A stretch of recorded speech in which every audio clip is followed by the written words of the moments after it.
Hi,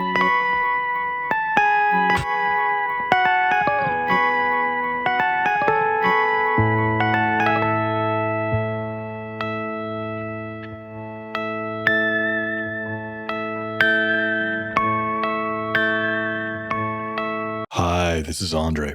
So the one-switch looper in the HX ecosystem actually has a feedback control. It can be accessed through the regular interface, and it works really well. I haven't seen any discussion about this, so here's what I've found so far. Okay, here's a pretty straightforward guitar setup, compressor, amp, reverb, and so forth. Let's add a one-switch looper in here. And let's bring it down to a parallel audio path. And let's bring the merge point back over here before the reverb so that the loop gets the reverb as well. I learned that the hard way. Now, for the one switch looper, we need to assign the one switch to rule them all. So we're going to start with switch 1 on the HX. There we go. So true to its name, the one switch looper lets you get a lot of mileage out of, you guessed it, one switch. So record. So now it's in playback. If I noodle gratuitously over the top, doesn't get overdubbed.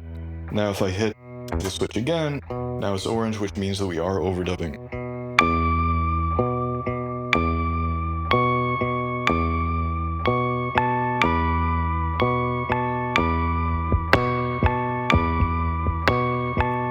And so forth.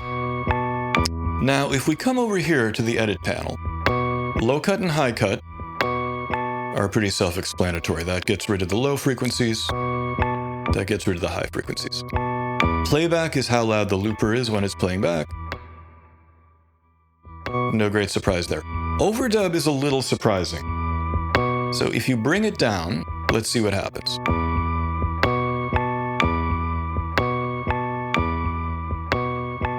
The loop is fading out. But if I overdub new stuff on top,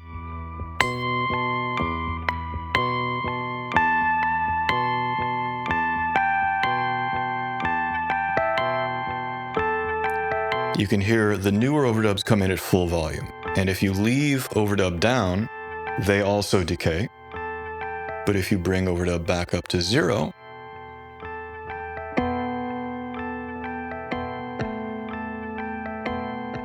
now it stays at 100% and nothing decays. So that's feedback.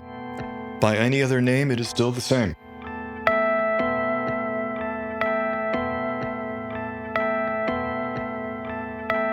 And the lower the value on overdub, the faster it decays. So if we bring it down here, it's going to fade out quite quickly.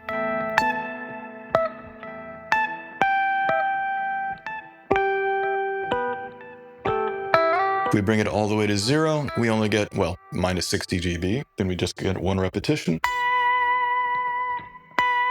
And then nothing more. Because minus 60 dB is basically 0 feedback, which means you only get one repetition. Now, if we bring it back up, now we're locked back at 100%. You can hear a bit of an artifact there, a little bit of clicking, a little bit of stepping. That goes with the territories sometimes. And let's bring it down to a very moderate level. So this is still decaying, but not very quickly.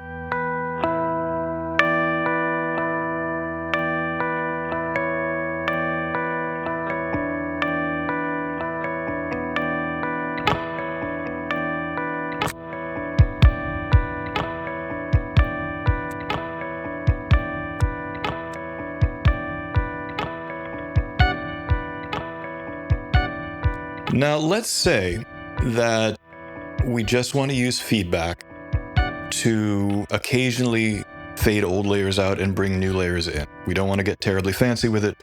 We just want to have a fade out feature when we want to develop the loop.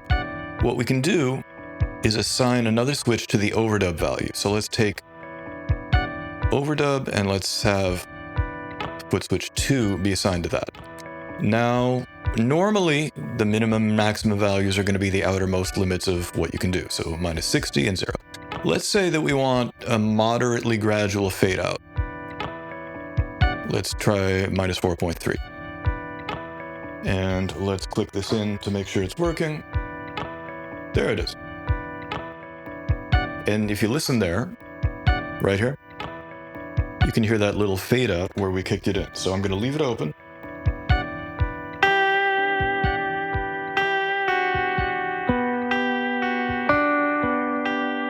So now we have feedback down.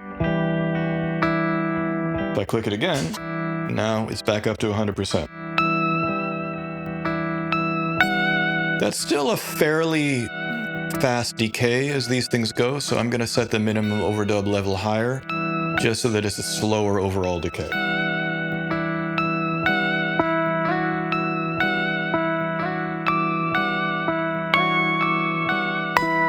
So right now, it's not terribly obvious that there's fading out happening, but over the course of several repetitions,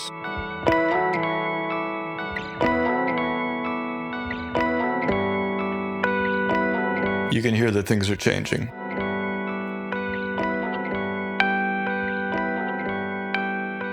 And then if we click it again, now we're back up to 100% feedback.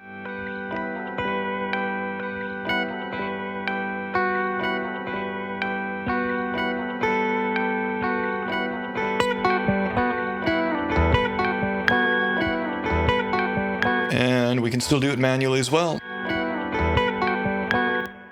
There we go. So now we've connected an expression pedal to the expression pedal input. We are going to disconnect the overdub value from foot switch 2, clear that assignment. Instead, we're going to assign it to expression pedal 1. We're going to keep the full range.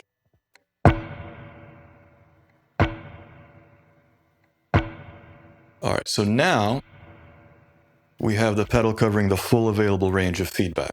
So this means you can kind of go nuts if you're so inclined.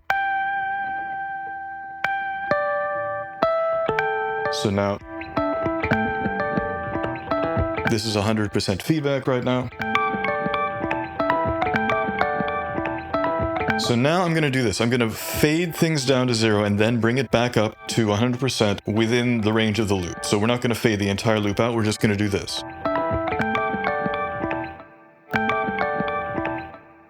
So we basically punched a hole or carved a hole of a swell down and then back up within the loop. You can hear there's a little bit of popping and clicking here and there, kind of the nature of the beast. Let's do this too. Let's try bringing the minimum value a little higher than minus 60. Sometimes that can alleviate things, I find.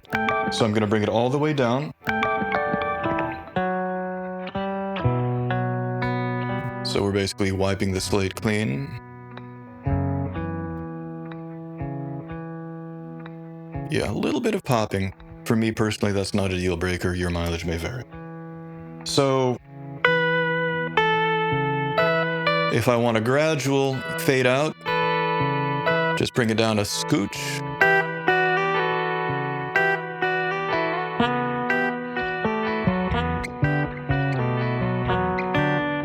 If I don't like this, I want to start from scratch, bring it all the way down.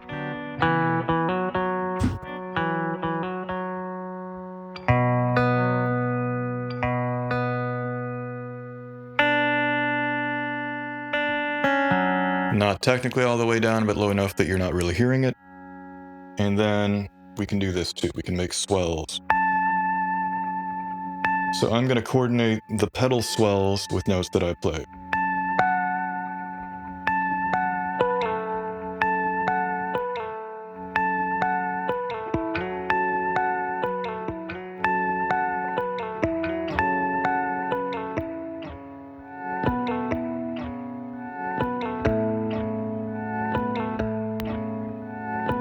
So this is a really nice alternative to developing the loop.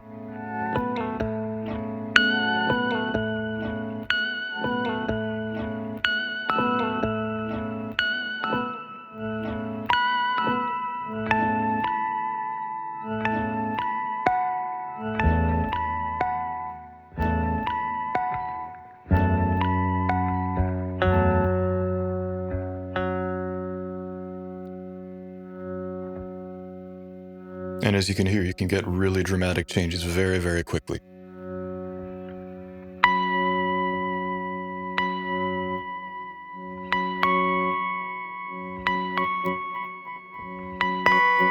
And again, especially if you do the more rapid swells in and out,